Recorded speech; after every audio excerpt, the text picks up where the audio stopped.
Esmeralda, bienvenida. A ti primero agradecerte de verdad por la disposición y por la escucha siempre. Creo que este es un espacio necesario porque surge, digamos, la iniciativa de que tengamos esta conversación y podamos rotar esta conversación, porque estos días hemos visto varias denuncias, ciudadanos preocupados, ciudadanos que están muy atentos a lo que está sucediendo en el país. Sabemos que estamos pasando por una crisis, digamos, de ola invernal en varias regiones del país. Sabemos que además esto va a tender con todo el cambio climático y con todas las dificultades ambientales que estamos viviendo y la vulnerabilidad a la que está asociada este país, particularmente por nuestras características, va a ser más recurrente cada vez y que si no cambiamos, digamos, las prácticas productivas, el modelo económico y todas las discusiones de fondo que esto amerita, pues esto se va a profundizar todavía más. Y el tema, digamos, que nos ocupa, director, es justamente la preocupación sobre la atención que se le brinda a los animales que también son víctimas de las emergencias y que históricamente hasta este gobierno y hasta hace pocos meses de hecho, empieza, digamos, a asumirse una mirada y una postura crítica, porque históricamente han sido excluidos. Si uno mira hoy la ley que regula, que crea el Sistema Nacional de Gestión del Riesgo, ni siquiera existe la palabra animal, que es algo que yo, digamos, he venido planteando y que tiene que ser algo que nos llame un poco a la reflexión, y es que cuando sucede un incendio forestal, cuando sucede una inundación como las que estamos viviendo hoy en Puerto Asís, en el departamento del Caquetá, ya tú nos contarás con más detalle lo que está pasando, pues los animales también son víctimas y los animales también mueren ahogados y los animales también mueren quemados y también hay unos efectos Mueren en los terremotos.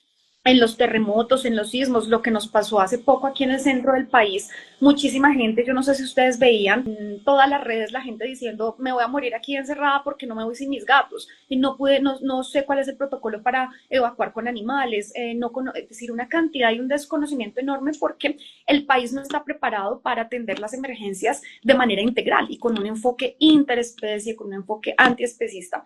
Y justamente entonces yo quisiera proponerte como la siguiente conversación. Primero, que nos cuentes un poco cómo está, qué está pasando, digamos, como un balance, porque también sé de la buena voluntad que ha tenido la unidad desde el momento en el que planteamos esta discusión, que fue ya hace casi 3 años desde que inició este gobierno, para hacer la modificación legal pertinente para sacar el proyecto de ley que hoy ya solamente está a un paso de ser ley de la República, que está pendiente de sanción presidencial. ¿Cómo están abordando, digamos, ante ese respaldo legal, la necesidad de atender a los animales, el balance que tienen? Yo sé que ustedes han puesto en varias redes y chévere que la gente aquí conozca cómo lo están haciendo, cuántos animales han atendido, qué dificultades, qué retos también hay ante ese vacío normativo, pero también financiero, porque si la ley no los contempla, es muy difícil sacar recursos, es muy difícil poder contratar personal, es muy difícil poder capacitar, es muy difícil tener herramientas de transporte, que justamente es lo que suple la ley.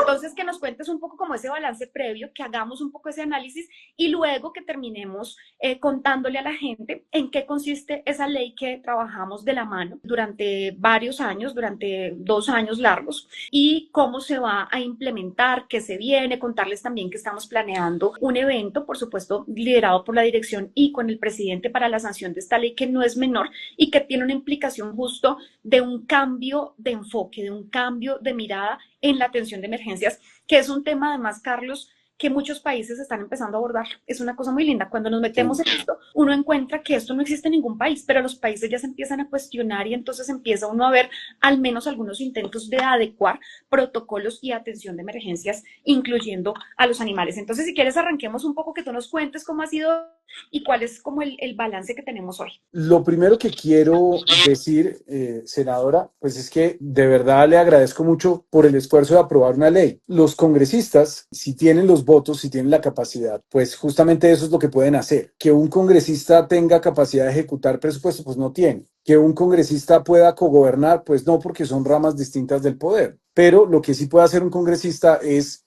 lo que usted hace, senadora, que es un trabajo juicioso, que es un trabajo honesto y que es un trabajo que apunta a poder hacer realidad cosas que hoy simplemente no son posibles en el marco legal que existe. Y eso seguramente muchas personas no lo entienden, un ciudadano puede hacer lo que le plazca, absolutamente cualquier cosa que no esté prohibida, ¿cierto? Si no está prohibido volar y un ciudadano puede volar, pues adelante, que vuele. Pero los funcionarios no podemos hacer sino explícitamente lo que la ley nos permite. Si no, nos estamos extralimitando aunque no esté prohibido. Y eso es un problema grave y es un problema aún más grave en un gobierno que tiene al establecimiento en contra, que tiene a los medios de comunicación en contra, un gobierno como este que es un gobierno de fractura. Y es aún más delicado en una entidad como la UNGRD es básicamente la entidad más vigilada del país. Entonces, pues primero aclarar eso. Dentro del marco de nuestras competencias y dentro del marco de lo que la ley permite, nosotros sí le hemos apostado a cumplirle a todos los seres sintientes, a cumplirles a todos, porque pues particularmente, y esto debo decirlo yo, senadora, desde mi convicción más profunda, el dolor de los animales es algo que yo entiendo, es algo que comparto, es algo que pues define muchos aspectos de mi vida. Yo no utilizo los animales para arroparme con ellos, yo no utilizo los animales para beneficiarme económicamente de ellos, no utilizo los animales para divertirme, no utilizo los animales para alimentarme. Hace más de una década que no me meto un pedazo de cadáver a la boca. Entonces, el asunto no es de voluntad o de sensibilidad o de falta de empatía. Yo estoy absolutamente convencido de que esos círculos de empatía deben ampliarse hacia nuestro otro prójimo, que son los animales. Pero entonces, senadora, aquí viene un problema que pues debemos plantearle abiertamente a las personas que nos ven y es el debate político. Entonces, aquí hay unas personas que por sus malquerencias políticas, por sus intereses de capitalizar esto en votos en las próximas elecciones, o por el simple hecho de, pues, de sus búsquedas personales, pues desinforman. Y eso es muy complejo porque lo que hacen es hacer más difícil nuestro trabajo. No aportan en lo absoluto. ¿Qué aporta la ley? ¿Qué aporta el control político honesto? Lo que no aporta es el chantaje, lo que no aporta es la desinformación, lo que no aporta es la mezquindad y pues la maledicencia, que es un poco lo que ha pasado aquí. Hace un tiempo hubo un debate muy complejo aquí en Instagram porque una senadora, debo decir además, senadora de su ex partido, qué bueno que usted ya no está en ese partido, pues básicamente hizo unas publicaciones en esta red social diciendo que yo, con nombre y apellido, era el responsable de que unos burros fueran utilizados por el pueblo guayú para cargar agua y pues fueran maltratados. Primero, pues a mí me duele quizás más que a ella, porque yo sí veo la realidad con mis propios ojos. Y además, yo tengo una responsabilidad que los senadores no tienen, porque yo estoy en el Ejecutivo y yo soy quien ordena el gasto, yo soy quien asume las responsabilidades no solamente políticas, sino también disciplinarias y pues hasta penales de lo que pueda pasar con la entidad. Y por supuesto que a mí me duele que a estos animales se les maltrate, pero yo sí tengo que acogerme a los grilletes que impone la ley, ¿cierto? Por ejemplo, en el caso de un pueblo como el pueblo guayú, que tiene una cierta autonomía, ¿cierto? En donde algunas de sus costumbres pueden chocar o entrar en contradicción con los estándares morales que podemos tener nosotros aquí en Bogotá, pues empieza a haber un tema muy complejo. Pero aparte de eso, cada sector del gobierno tiene unas competencias. Hay autoridades ambientales. La UNGRD no es autoridad ambiental, la UNGRD no tiene potestades sancionatorias. Y para hablar específicamente del caso de los burros, porque el caso de los burros demostraba la maledicencia de la senadora, pues yo simplemente no podía hacer nada, absolutamente nada. Yo no podía hacer nada más de lo que podía hacer ella. Ella debería haber dirigido sus críticas, su linchamiento en redes sociales,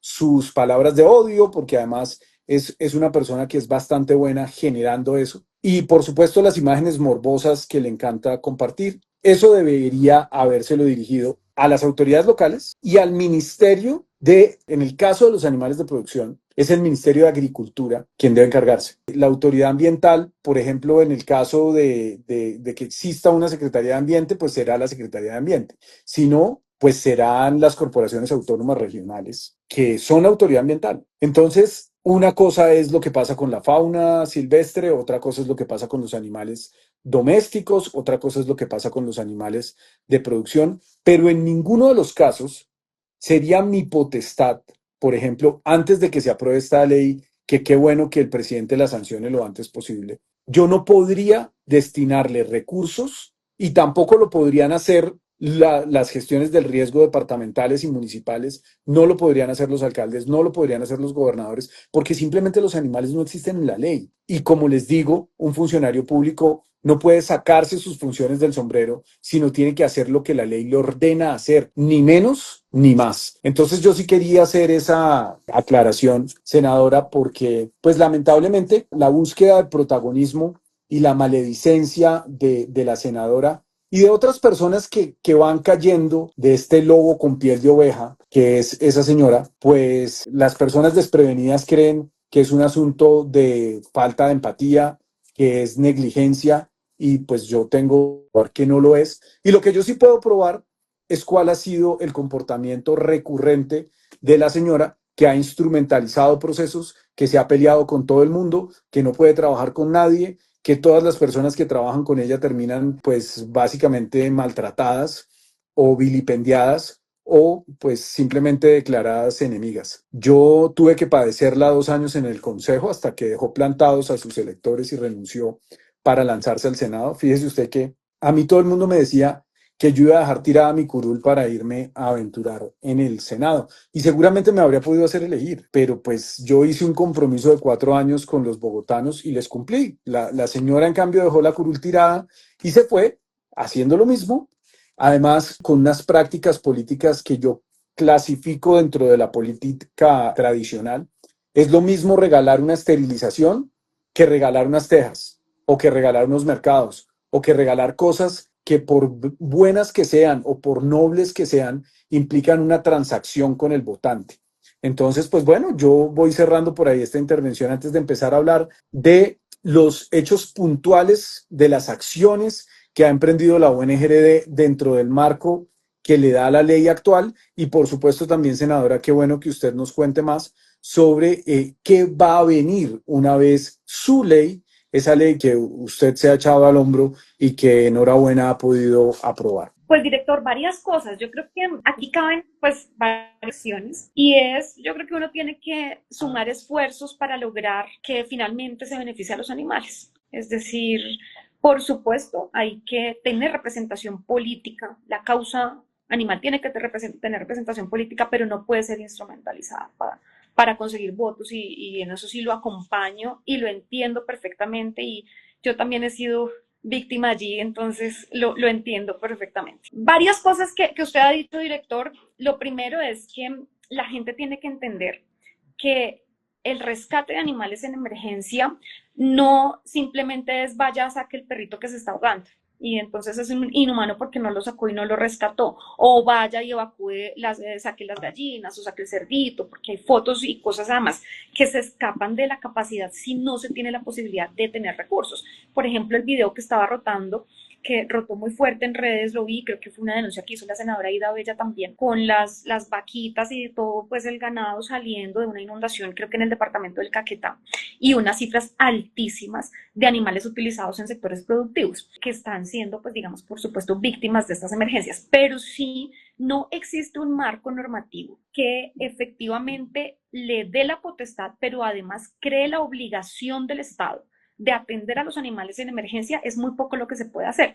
¿Qué ha pasado históricamente en el país? Cuando sucedió lo de San Andrés, director, cuando sucedió lo del Putumayo, cuando sucedió aquí la emergencia forestal en las inmediaciones de Bogotá, en los cerros orientales, en Cundinamarca, es decir, solo por nombrar algunos hechos recientes, en la emergencia que se presentó, creo que fue hace ya 2 años en el Nevado del Ruiz, lo que uno ve cuando uno empieza a mirar qué pasa con los animales es que realmente quienes atienden esas emergencias es la ciudadanía organizada. Entonces empiezan a hacer vaca para mandar comida, las organizaciones rescatistas se ingenian la manera de estar allá, de recibir algunos animales, de darles un hogar de paso, de acogerlos temporalmente. Las familias también intentan buscar cómo cargan con sus animales y eso también les dificulta la evacuación. Es decir, hay una cantidad de situaciones que no solamente, primero que han sido asumidas por la ciudadanía y segundo, que requieren recursos. Es decir, atender a un animal, ¿qué implica? Para que la gente lo tenga claro, porque yo entiendo, yo también veo que mucha gente como que dice, bueno, ¿qué pasa? Porque no lo rescatan y demás, pero es que atender a un animal no solo es sacarlo,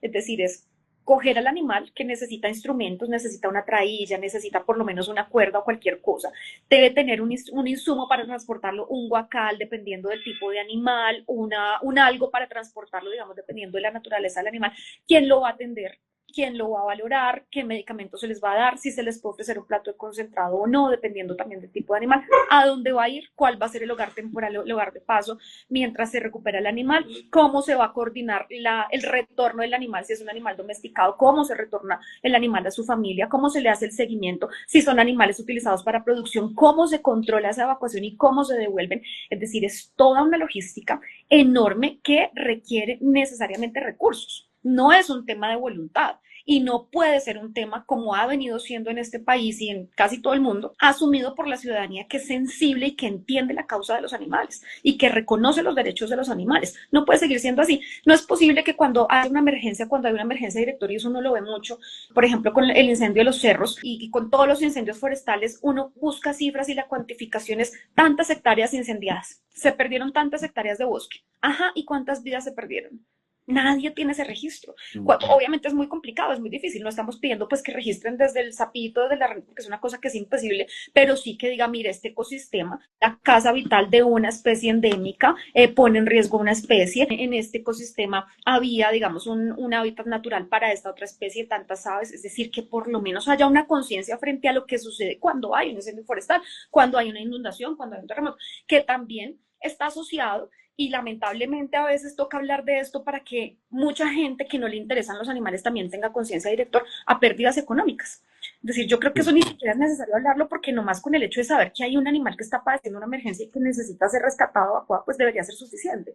Pero las pérdidas económicas también, para que también despierte el interés incluso del mismo Estado y del mismo Congreso, porque esa fue una discusión y un debate que se dio en el Congreso, es cuánta plata pierden o qué capacidad, digamos, de subsistencia también pierden las familias. Es decir, las familias que subsisten de tener gallinas, pollos, de tener cerditos y demás, tal vez unos sistemas de producción más grandes, cuántos animales. Yo no recuerdo la cifra exactamente, pero creo que eran más de 80.000 animales, casi 100.000 animales, que quedaron abandonados en la emergencia del Nevado. Sí, Y que son unas cifras escandalosas.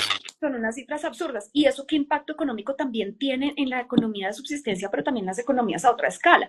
Entonces, eso requiere una política de Estado. Y no es posible que, como usted lo ha dicho aquí, director, salgan primero digamos, acusar, digamos, y a no intentar trabajar con entidades que tienen voluntad, pero segundo, a decir que está resuelto con la expedición, digamos, de documentos. Yo sé que ustedes hicieron la tarea juiciosa de sacar el protocolo y creo que el protocolo en buena parte resuelve cosas que hoy, o sea, gracias a ese protocolo, hoy ustedes están pudiendo actuar y yo quisiera como escuchar el balance que ustedes tienen de estos días, pero eso no lo resuelve de fondo, no es una respuesta de fondo. Y lo que se sale a decir es que ya no se necesita ley y que para qué ley, simplemente por deslegitimar un trabajo de otro sector político para decir que con esto ya está resuelto. Entonces yo creo que es como esa. Pero por ahí me dijeron que la senadora va a presentar una ley también. ¿Sobre este tema? Eso andan diciendo por ahí. Vamos a ver, eso pues lo vamos a saber en el momento en el que se radique. Creo que nuevamente está volviendo ese retorno. Pero, senadora, yo quisiera, si me permite interrumpirle un momento, hablar del protocolo. Yo el año pasado quería que esto fuera más que un protocolo. Entonces, con el equipo de la ONGRD, que además debo decir es un equipo cualificado, es un equipo de profesionales que saben lo que hacen, que conocen muy bien el Sistema Nacional de Gestión del Riesgo, porque esta entidad pues creó el sistema. La entidad se crea casi de manera paralela al Sistema Nacional de Gestión del Riesgo y se le asigna unas competencias muy importantes para el sistema, como son la coordinación del sistema, ¿cierto? Y también el fortalecimiento del mismo. Pero ojo, porque esto es importante decirlo. Vea, yo lo he dicho hasta la saciedad, cada vez que me pone un micrófono lo digo, vuelvo a repetirlo. La ONGRD no es una entidad operativa, la ONGRD no es un organismo de socorro. Para eso están los bomberos, la defensa civil, PONALSAR, las fuerzas militares tienen unas capacidades que nosotros usamos. Por ejemplo, nosotros debemos fortalecer el sistema, ¿cierto? Los recursos del Fondo Nacional de Gestión del Riesgo deben ir a fortalecer el sistema, pero nosotros no tenemos brigadas de rescatistas. Es la Defensa Civil, que además debo decir, la Defensa Civil es una entidad que en los últimos años se ha venido marchitando y tenemos que fortalecer la Defensa Civil. Cuando usted llega, eso pues seguramente aquí por donde yo vivo, senadora, que pues yo vivo aquí en el centro de Bogotá, pues por acá usted no ve a la Defensa Civil, pero cuando usted llega a los territorios, a los lugares más apartados, a los lugares más remotos, donde hay problemas de orden público que la gente ni se imagina, donde hay unas situaciones de, pues, saber, de niños que comen literalmente, que lamen los paquetes de la basura, bueno, todas las cosas espantosas y tristes y dolorosas que usted encuentra cuando recorre la profundidad del país. Entonces ahí es donde está la defensa civil. Y son voluntarios y son personas que creen, esto ha sido una construcción de 6 décadas, ¿no? Esto no salió de la nada y la defensa civil debe fortalecerse.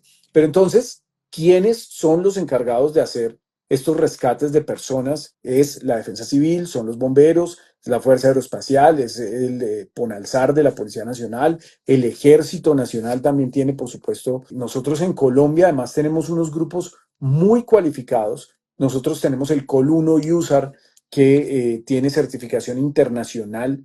Nosotros justamente esta semana pude saludar al COL 31 de Santander, de los bomberos de Florida Blanca, y así. Nosotros sí tenemos capacidades que hay que fortalecerlas, pero no es la UNGRD la que hace los rescates. Eso es muy importante que la gente lo entienda. Nosotros coordinamos el sistema. Entonces, volviendo al tema del protocolo, yo quería que esto quedara en la Estrategia Nacional de Respuesta a Emergencia. Esto es un nivel superior, esto habría sido el protocolo hoy, esa resolución 1295 del año pasado, es una resolución proferida por mí, es una resolución que promulga la UNGRD. Yo quería que esto fuese un decreto presidencial dentro de una obligación que da la ley 1523 a la UNGRD, que es la de emitir esa estrategia nacional de respuesta. Esa estrategia es vinculante y todos los miembros del sistema deben acatar esa estrategia, deben seguirla. ¿Qué pasó? Esa estrategia debe ser aprobada por el Consejo Nacional de Gestión del Riesgo. Ese Consejo Nacional de Gestión del Riesgo es el gabinete ministerial más Planeación Nacional. Ese consejo lo preside el señor presidente de la República y yo, o quien sea el director de la UNGRD en este caso, ejerce la Secretaría Técnica. Ese consejo deliberó y decidió no aprobar la estrategia. Yo aquí debo decir que los ministros en general deben estar más atentos a este tema.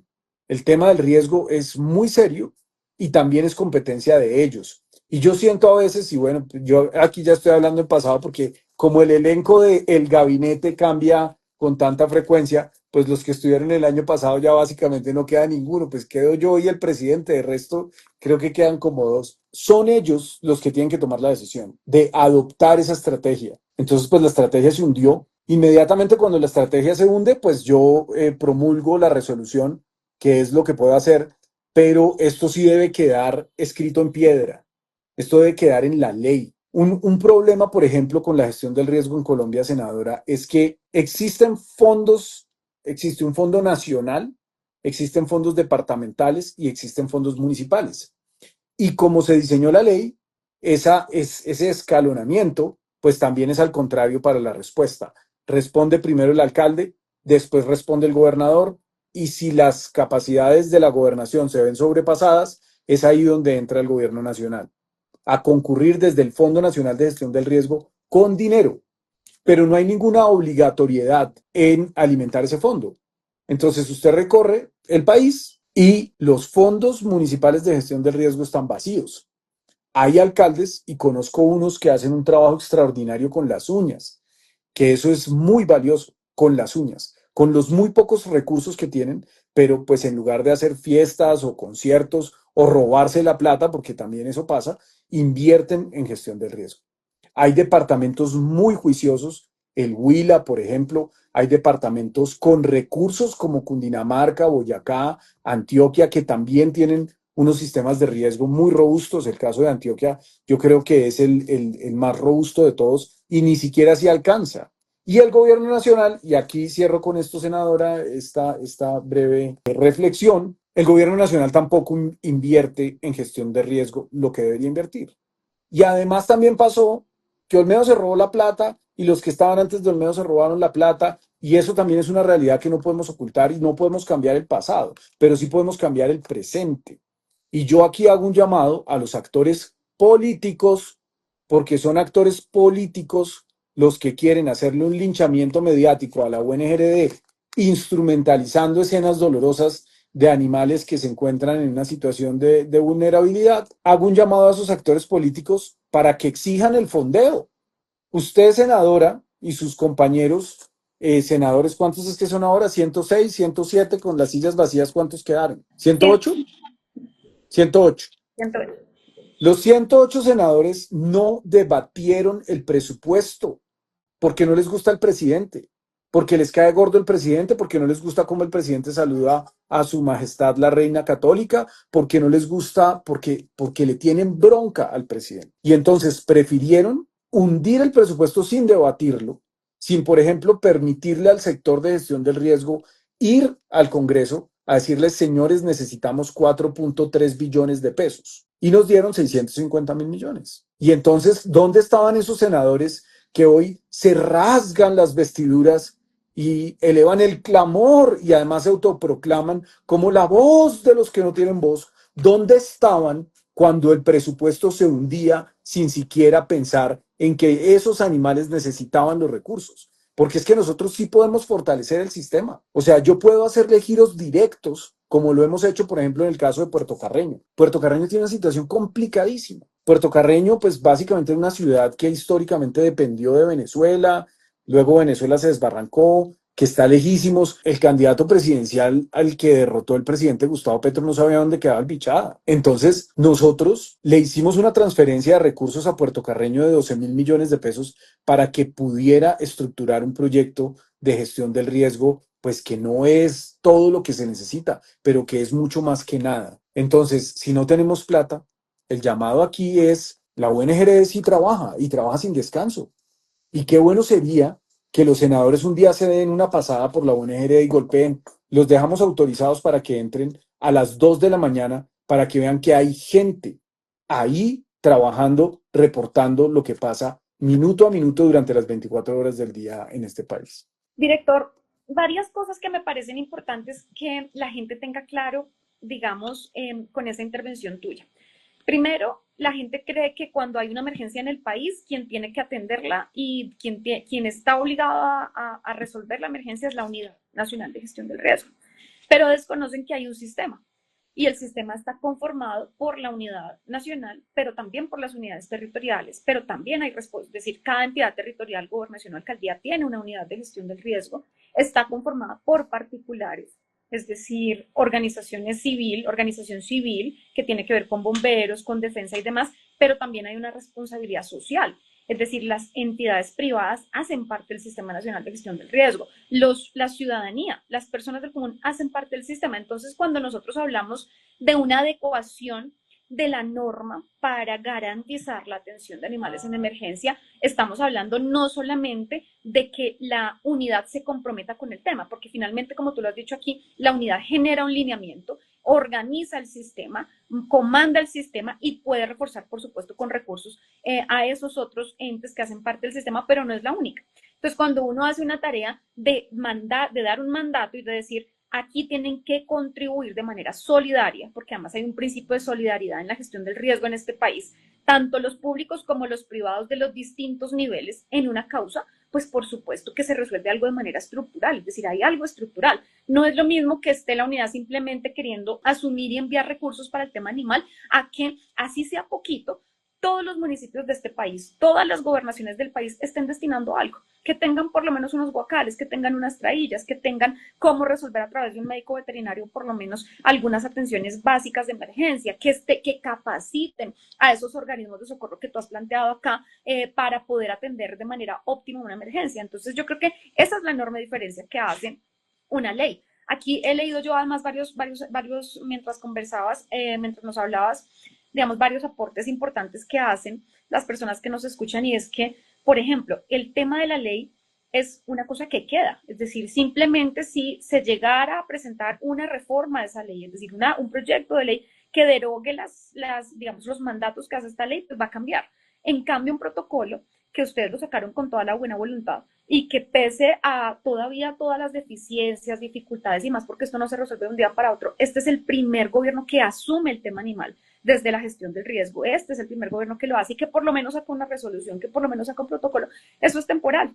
Puede llegar otro gobierno y si Claro. solamente mediante un acto administrativo simplemente lo deroga y ya es la firma y la política del presidente de turno o del director de la unidad de turno que decida priorizar otros temas y decida sacar los recursos para los animales o anular todo lo que se haya avanzado en el tema animal, en la gestión del riesgo. Esa es la enorme diferencia. Esto es temporal, hace parte, digamos, de una voluntad de gobierno, pero no va a dejar indefinidamente la obligatoriedad. Lo que sí hace la ley, y lo que hace la ley además es descentralizar esa responsabilidad y darle dientes a las entidades territoriales. Yo por eso creo que ese trabajo en conjunto que hemos venido haciendo con la unidad, sí quiero resaltarlo. Creo que la unidad ha tenido toda la disposición, tú, el equipo de trabajo ha tenido toda la disposición para sacarla adelante y creo que ha sido además un tema, digamos, integral. Entonces decía que, digamos, este tema tiene que verse también desde otras dos situaciones. Lo que tú planteabas acá que tiene que ver con el recurso financiero.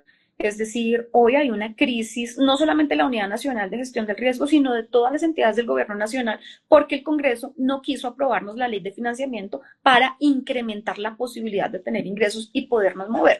Yo creo que es muy importante, porque esto es un tema pues que uno no sabe cuándo va a pasar una emergencia y los recursos tienen que estar allí disponibles y la gente tiene que estar disponible y las herramientas tienen que estar disponibles para atender la emergencia. Entonces yo creo que ese es un tema que hay que valorar, pero también la gente tiene que saber qué es lo que está pasando acá. Un Congreso que ha hecho una oposición enorme, digamos, a este gobierno y que termina finalmente afectando la posibilidad de atender emergencias, de hacer política social, de desarrollar programas sociales simplemente porque no quiso aprobar una ley de financiamiento.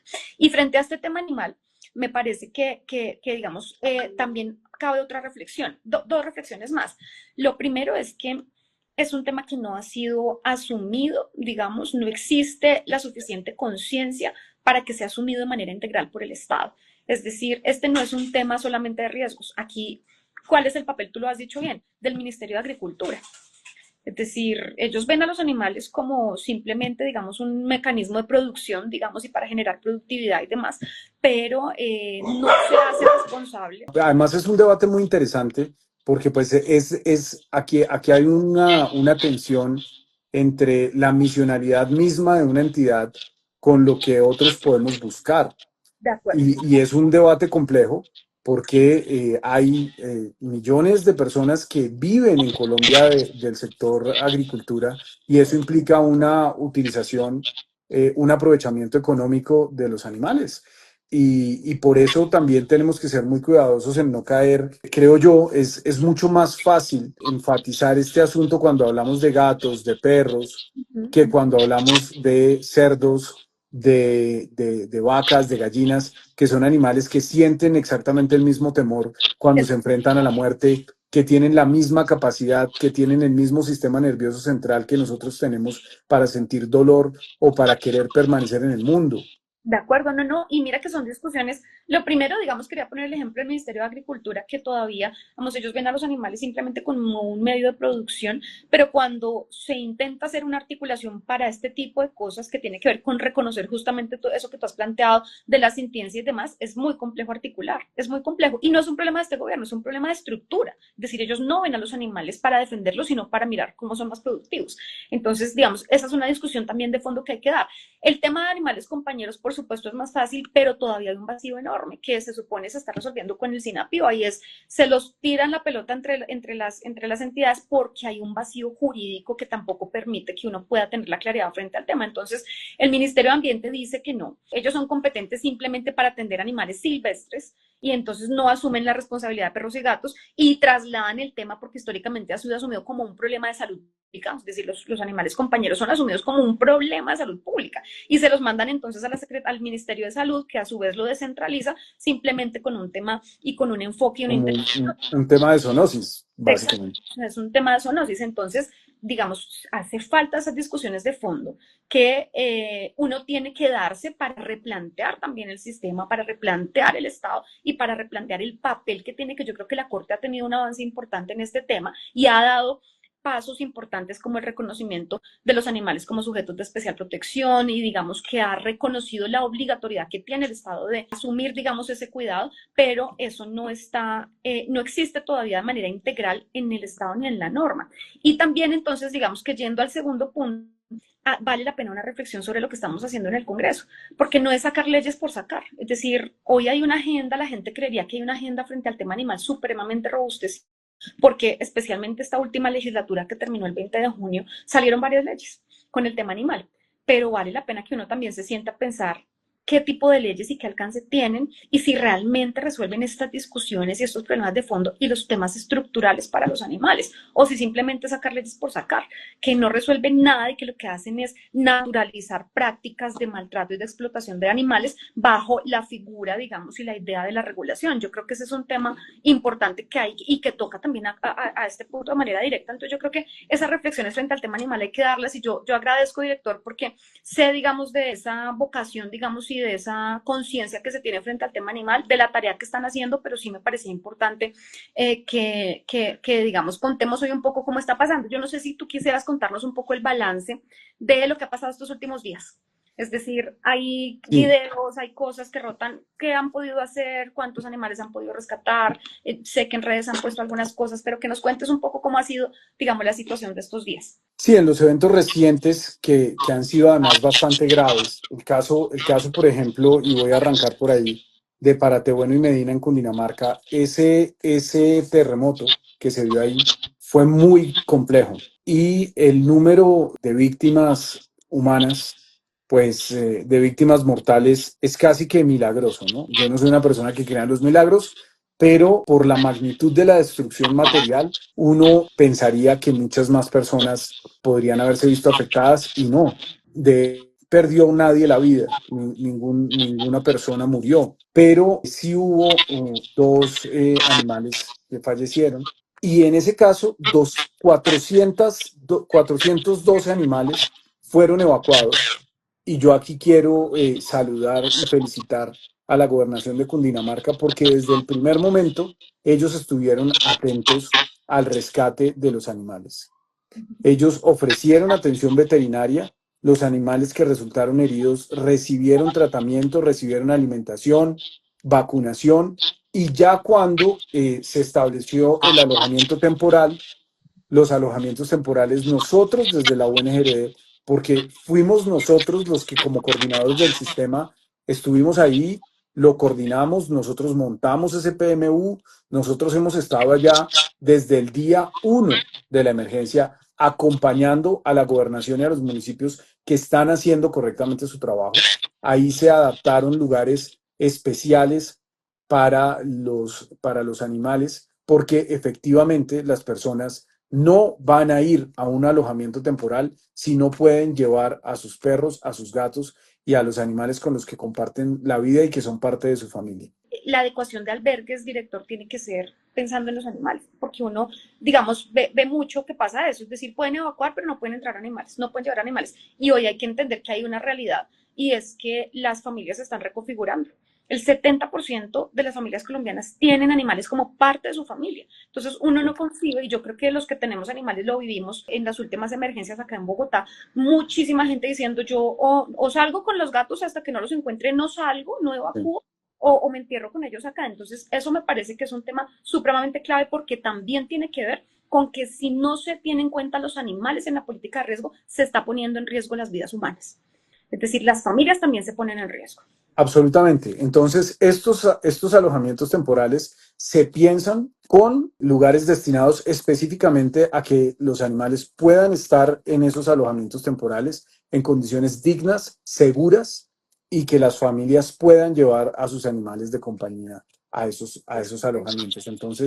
Entonces tenemos 412 animales evacuados en Paratebueno, 12 en Medina. Como les digo, lamentablemente dos perdieron la vida, pero ahí estamos. El tema de los animales de producción ha sido un poco más complicado porque es una zona rural, ahí se presentó un evento que es doloroso y sucedió, y es que una persona se quitó la vida, una persona se suicidó porque pues estaba demasiado preocupada por la imposibilidad de trasladar a sus animales de producción a otros lugares. Hay un lugar que se llama La Europa, que tiene, las vías quedaron cortadas, donde es difícil acceder. Y ahí, pues, yo como coordinador del sistema, pues he estado haciendo lo que me corresponde y es solicitarle al sector que le corresponde pues que lo haga. Y también, pues, utilizando mi espacio político y pues, el lugar en el que estoy dentro del gobierno para, por ejemplo, buscar que la SAE nos permita utilizar uno de los predios que están en las zonas seguras para trasladar estos animales de producción. Son temas muy complejos porque las personas, aquí no se le puede obligar a las personas a que hagan. Esto tiene que hacerse a través del diálogo. Entonces yo no puedo darle la orden a una familia de que se vaya de un lugar. No puedo, simplemente no puedo. Tengo que propiciar como autoridad, y esto le corresponde a la gobernación, a los municipios y al gobierno nacional, tengo que propiciar que las personas quieran aceptar la oferta o de alojamientos temporales o de subsidios de arrendamiento, pero hay personas que simplemente no se quieren ir por mil razones, por arraigo, porque no tienen claridad predial, no tienen escrituras de sus predios, por mil razones, o simplemente porque no quieren irse. Entonces, eso también es importante decirlo. En Bello, Antioquia, 26 animales fueron evacuados, 49 están alojados en este momento en Puerto Carreño. Se activó la línea agropecuaria y se habilitó también un predio con asistencia veterinaria. En el Meta, 37 animales de compañía y de granja fueron evacuados. En el Huila también se actuó. Ahorita, si algo, podemos también aquí recoger más de los comentarios que nos están dando para dar más información. Y en términos generales, nosotros siempre le exigimos a las entidades territoriales y a los miembros del sistema que apliquen el protocolo. Esto es una exigencia, esto no es un consejo, esto no es por favor háganlo, esto es una orden. Maravilloso, muy bien. Hacer como un resumen breve de lo que cambiaría con la actual ley, con la ley, y también comentar algunas cosas que he leído acá que me han parecido muy chéveres. Iván nos dice, por ejemplo, que en caso de emergencia uno puede ir a la estación de bomberos más cercana, o en caso de emergencia no, pues que uno puede ir en cualquier momento a la estación de bomberos más cercana para pedir un sticker donde quede claro que la casa tiene animales en caso de una emergencia puedan evacuarlos. Yo sé que eso pasa en Bogotá, yo no sé si eso pasa en otras partes del país. Yo realmente no puedo dar fe de los procedimientos de todos los bomberos del país, de todos los cuerpos de bomberos. ¿Pero tienes conocimiento de alguna otra ciudad de pronto? No, es muy interesante. Es El interesante. tema de los programas de los bomberos tiene también una limitación enorme y es que en muchos lugares del país ni siquiera hay cuerpos de bomberos oficiales. Y la Dirección Nacional de Bomberos cuando se creó la UNGRD, antes de la UNGRD había una oficina en el Ministerio del Interior que era una oficina encargada de la gestión del riesgo y de la atención de emergencias. Se crea la UNGRD y los bomberos se quedan en el Ministerio del Interior. Entonces, hoy la Dirección Nacional de Bomberos está en el Ministerio del Interior, la Defensa Civil está en el sector defensa y ahí empiezan unas competencias por recursos que son complicadas, ¿no? Entonces, yo considero que parte del marchitamiento hoy de la Defensa Civil tiene que ver con la escasez de recursos. De La acuerdo. gente en Colombia sigue queriendo a la Defensa Civil, sigue habiendo voluntariado, sigue habiendo un cariño muy grande del país por esa institución, pero no hay plata. Entonces, una de las soluciones que yo creo deberían plantearse, y es un debate legislativo, De porque acuerdo. son decisiones que toma el Congreso de la República, es que la Defensa Civil e incluso la Dirección Nacional de Bomberos pasaran directamente a estar adscritas a un sector de riesgo, ¿cierto? Que no estuvieran dispersas por todo ese engorroso entramado estatal, sino que todo estuviera dentro de un solo sector que pudiera dar la discusión presupuestal y que tuviera como prioridad eso. O sea, es entendible que el sector defensa en un país como Colombia, pues tiene como prioridad los supertucanos y los drones y mantener a una tropa que está en combate. Entonces, pues Mire, termina la defensa civil un poco siendo víctima de esa falta de recursos. de acuerdo. El tema de la defensa civil, por lo menos porque yo, digamos, entiendo y valoro y rescato mucho lo que significa la defensa civil, que es un tema de voluntariado, digamos, es un tema de la sociedad civil ejerciendo, digamos, ese principio, ese compromiso de solidaridad con los otros y dedicando tiempo, arriesgando su vida, es decir, es una cosa muy linda, pero que están trabajando con las uñas. Entonces, que por lo menos se garantizase, si no, si bien no porque creo que, digamos, por su naturaleza, incluso me parece que es un espíritu chévere, pues que se mantenga como un tema, digamos, de solidaridad de la ciudadanía, pero que tenga unas herramientas mínimas, que tenga unos mínimos de dotación, que tenga unos mínimos de garantías también para que ellos puedan hacer su trabajo en condiciones de seguridad, Sí. que tengan, es decir, que tengan esos mínimos, me parece que es una discusión interesante. Nosotros lo hemos abordado con nuestro equipo, no hemos materializado el tema en una propuesta concreta, pero sí venimos, digamos, con esa inquietud desde hace rato y me comprometo aquí a retomarlo porque creo que es un tema que es muy necesario. Sí. Entonces, me parece Sí, así interesante. es. Los bomberos también, los bomberos literalmente son X-Men, ¿no? O sea, la capacidad que tienen los bomberos en Colombia, por eso también tenemos equipos de búsqueda y rescate también entrenados y también evaluados a nivel internacional. Yo quisiera, senadora, para comenzar a despedirnos de nuestra audiencia, que se ha mantenido bastante estable además, Así es. responder algunas preguntas que han hecho los usuarios, las personas que nos acompañan hoy aquí, el público. Aquí hay una que dice, director, ¿es verdad que hay una orden para no atender a los animales por parte de la UNGRD? Imagínese usted, o sea, eso es falso de toda falsedad, eso es un bulo del tamaño de la ambición de algunos políticos por ahí.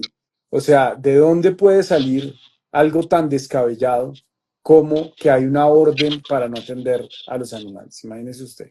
Voy a leer una segunda pregunta.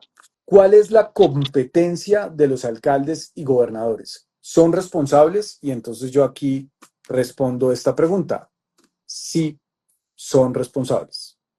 En Colombia existe una elección popular de alcaldes y gobernadores. Los alcaldes no son nombrados por el presidente de la República, los gobernadores no son nombrados por el presidente de la República, los municipios, los distritos, los departamentos tienen una autonomía presupuestal enorme. Los presupuestos los definen las asambleas departamentales, los consejos municipales, es decir, por supuesto que son responsables. En el sistema como está, y nuevamente, si a un senador no le gusta esa ley, pues cámbiala, porque es que nadie más la puede hacer. Yo no puedo cambiar la ley, los senadores sí. Entonces, como es la ley hoy, es así. Responden primero los alcaldes, son los responsables, son la autoridad democráticamente elegida, son los que determinan, los dueños del Ejecutivo, son los que tienen que actuar. Después vienen los gobernadores y si el desastre, la circunstancia es de una magnitud demasiado grande que lleva al departamento a declarar la calamidad, es ahí cuando el gobierno nacional concurriría con recursos. De otra manera, por ejemplo, si no hay una declaratoria, se puede dar apoyo técnico, se puede dar acompañamiento, nosotros coordinamos todo el tiempo el sistema, nosotros monitoreamos todo el tiempo, pero si no hay una declaratoria del departamento, nosotros no podemos llegar a gastar recursos en la atención de la emergencia. Simplemente no podemos. El otro día una periodista, además muy rica ella pues todo el mundo sabe de los lazos que ha tenido con multimillonarios contratistas de los gobiernos, con una pero ¿cómo así? Entonces, hasta que a usted no le llegue un papel firmado por el departamento, entonces usted no va a hacer nada. Pues por supuesto que hacemos, pero no podemos invertir recursos. Simplemente no podemos porque estaríamos violando la ley. Tengo dos preguntas más, senadora, pero si quiere, cuénteme usted cómo ha visto las preguntas, los comentarios de las personas que nos acompañan y yo ahorita leo las otras dos preguntas. No, yo creo que, pues primero, por supuesto, nuevamente agradecerle a la gente que nos ha acompañado durante esta conversación. Espero que les haya quedado un poco más claro, digamos, el tema. Aquí hay una pregunta que me parece interesante, que la hace el compañero Carlos y que tiene que ver con si esta ley incluye episodios como el sucedido en el Catatumbo por efectos del desplazamiento masivo. Bueno, me anticipo como a plantearles lo que yo creería, porque creo que puede haber una puerta abierta, pero creo que es distinto. Es decir, la declaratoria de una calamidad pública por emergencia está restringida a temas, digamos, o eventos de origen natural. Es O distinto, antrópico no intencional. exacto, que es distinto, digamos, a lo que sucede cuando se presentan este tipo de episodios que por supuesto son emergencias, que por supuesto es una complicación, pero que tienen un origen de violencia, Del digamos, conflicto. del conflicto.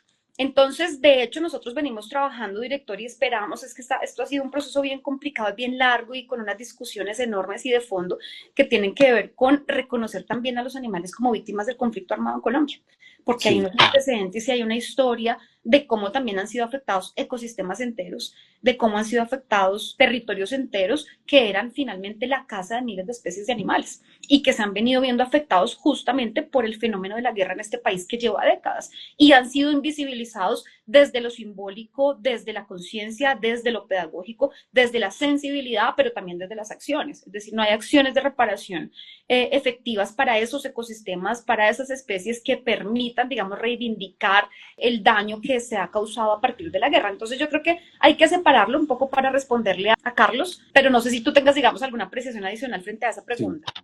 Sí, para eso está la unidad de víctimas. Son caracterizaciones distintas, son censos distintos. O sea, por ejemplo, cuando nosotros enviamos ayuda humanitaria, asistencia humanitaria de emergencia, bien sea alimentaria, no alimentaria, colchonetas, frazadas, en fin, eso se entrega a las familias que están censadas. ¿Y por qué es así? Porque imagínense ustedes entonces la herramienta politiquera, de hecho Olmedo lo hacía. Eso ya lo terminarán destituyendo 3 veces más de todas las condenas que le terminarán metiendo. La posibilidad, si eso no tuviera ningún control, de que simplemente se entregaran como dádiva política, pues sería grandísimo.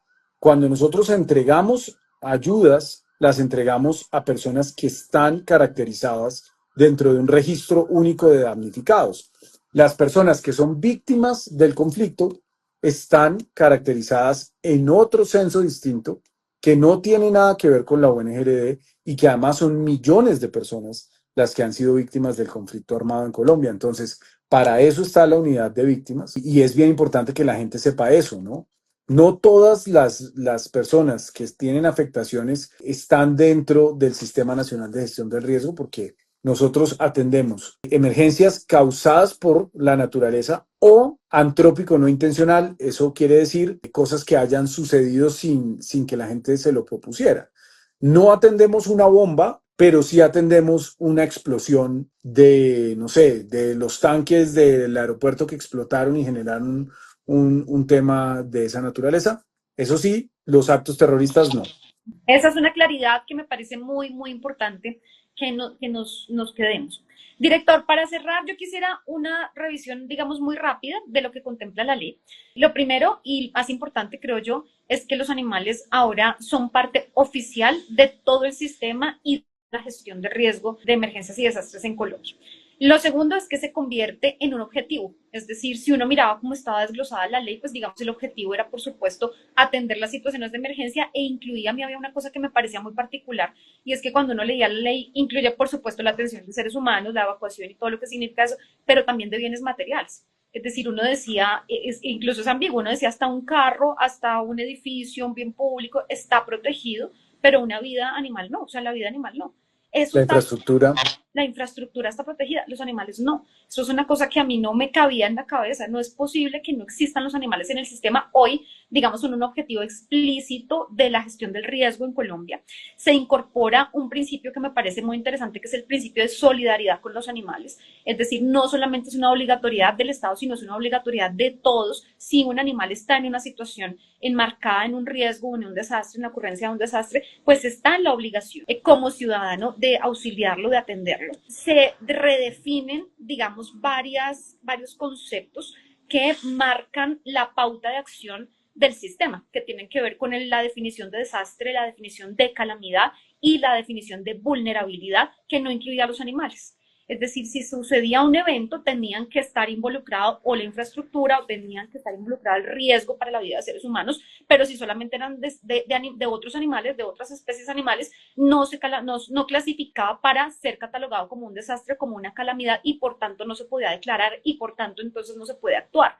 Eso me parece que es digamos, un avance muy importante en la ley. Se crea la obligación de generar protocolos específicos para atender animales en emergencias, pero los protocolos además son sectoriales, deben ser Así diferenciados es. para la atención, animales domesticados, animales silvestres, animales utilizados en escenarios de producción, lo cual implicaría que los protocolos permitan mayor certeza, digamos, a la hora de atenderlos y permitan, digamos, mayor efectividad. Los planes y estrategias locales deben adaptarse para incluir la gestión a los animales en la gestión del riesgo, que es un poco lo que estábamos hablando al comienzo, que no es una responsabilidad de la Unidad Nacional de Gestión del Riesgo exclusivamente, sino que debe articular a todos los actores del sistema para que ellos también, digamos, respondan. Creación de fondos y recursos específicos para atender animales afectados, es decir, recursos, es lo que le da fuerza y lo que le da dientes a la aplicación de esos protocolos y a la modificación de esas estrategias.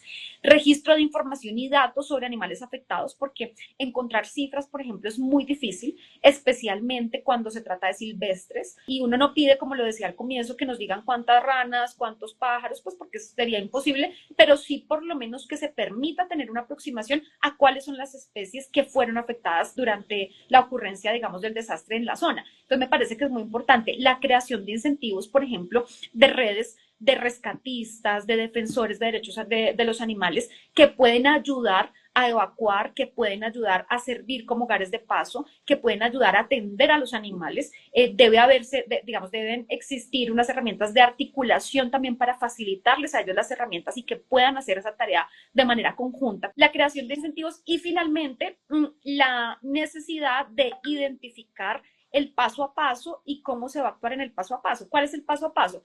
Primero, la evacuación, el rescate de los animales. Segundo, el transporte, es decir, como lo decíamos al comienzo, es toda una cadena: Sí. evacuación, transporte, alimentación de emergencia, atención médico-veterinaria de emergencia, digamos, albergue temporal de emergencia también, y mecanismo de restitución del animal a su familia o al hábitat en el que se encontraba. Aquí también, por ejemplo, tiene mucho que ver las corporaciones autónomas regionales, que son las encargadas de Así es. tratar, digamos, todos los temas de animales silvestres. Entonces, esto implica toda una articulación, implica que son muchas más las entidades las que van a estar vinculadas, implica que hay más manos, que hay más herramientas, que hay recursos, y eso, pues, por supuesto, va a facilitar toda la implementación. Esa es, digamos, como la estructura muy rápida que quise plantearle a la ciudadanía que nos ha acompañado acá sobre lo que significa la ley y sobre, digamos, la transformación que tendría la atención de animales en emergencia. Senadora, muchísimas gracias por esa ley, muchísimas gracias por ese trabajo. Quiero leer una última pregunta de las que nos llegaron. Nos preguntan si la subdirección de manejo de la UNGRD no tiene un equipo de respuesta. No, no lo tiene. La UNGRD no tiene un equipo de rescatistas, pero es la UNGRD la que los certifica, por ejemplo. Eso creo que es un buen ejemplo para explicar cómo está concebida hoy la institución que yo dirijo. La UNGRD de hecho, es la primera entidad en América Latina, luego se fueron sumando otras, que tiene la capacidad de certificar a los equipos user en Colombia. Entonces, cuando, por ejemplo, un cuerpo de bomberos desarrolla un equipo user, es la UNGRD la que está autorizada para certificarlo. Eso es muy importante porque eso no es cualquier cosa.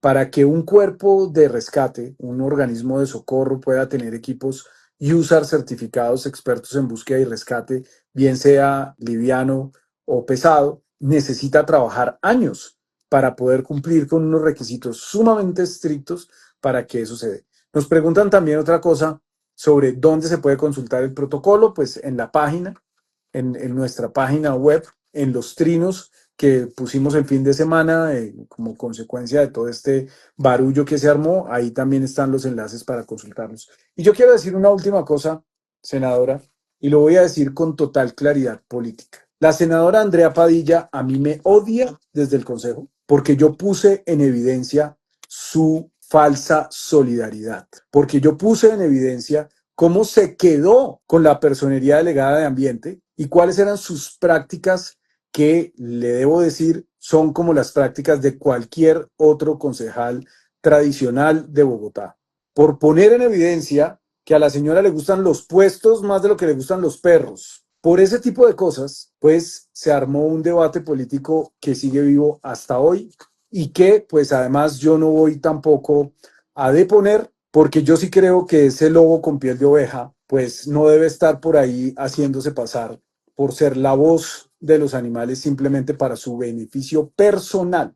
Esa señora se ha beneficiado de la causa de los animales desde siempre, se ha apropiado de los procesos. Por eso ha terminado tan mal como ha terminado con las personas que alguna vez la han acompañado. Es una persona que creo yo no tiene las calidades morales para ser senadora de la República, jamás habría acompañado esa iniciativa y pues la hemos visto saboteando proyectos en beneficio de los animales simplemente porque no es ella. La hemos visto abanderando cosas que no tienen ni pies ni cabeza en términos científicos, simplemente para poder sacar pecho. La hemos visto haciéndole daño a la causa animalista solamente para ser ella y también la veremos buscando la reelección.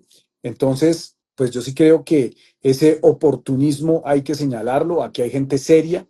Además, un senador de la República, senadora, y yo la he visto a usted defendiendo las reformas del gobierno, defendiendo las posturas del partido al que usted pertenece. Un senador de la República no puede ser senador de la República solamente hablando de un tema, porque vota. Cuando llega la hora de votar, por ejemplo, todas las barbaridades que han votado en contra de este gobierno, todo el saboteo que le han hecho a nuestro proyecto político, ¿cómo vota la señora? Si es que la señora se siente muy cómoda con los Laforí, se siente muy cómoda con los ganaderos, se siente muy cómoda hasta con los que promueven el toreo con tal de sabotear a sus contradictores políticos. Entonces, pues bueno, yo solamente quería decir eso. Creo que hay mucho para contar de lo que hace la UNGRD, pero tampoco puede uno quedarse quieto cuando le están pateando el paladar, ¿no? Director, completamente de acuerdo. Yo, digamos, he denunciado en varias oportunidades lo que ha venido sucediendo. Hizo una oposición soterrada al proyecto de ley que prohíbe las corridas de toros en Colombia. Intentó tumbar el proyecto. Que uno no entiende si uno es defensor de esta causa, pues cómo, independientemente, así fuera un proyecto del Centro Democrático, yo lo votaría con todo el corazón y ayudaría en todo lo que pudiera. Independientemente de dónde venga el proyecto, creo que esa es una causa y las causas son superiores a los intereses políticos. Denuncié también cómo votó en contra del contrato agropecuario. Por el voto de ella y por el voto de la senadora Angélica Lozano se cayó el contrato agropecuario, es decir, la posibilidad Imagínense. de darle, Son socias políticas, además. por supuesto, son del mismo político, y se cae la posibilidad de reconocer el trabajo y de reconocer condiciones dignas laborales a la gente que trabaja en el campo, a la gente que se levanta en la mañana a labrar la tierra para que nosotros podamos tener los alimentos en las ciudades. Solamente por 2 votos se cayó esa posibilidad y quedó pospuesta eternamente porque ese debate el Congreso no va a permitir que se abra de nuevo.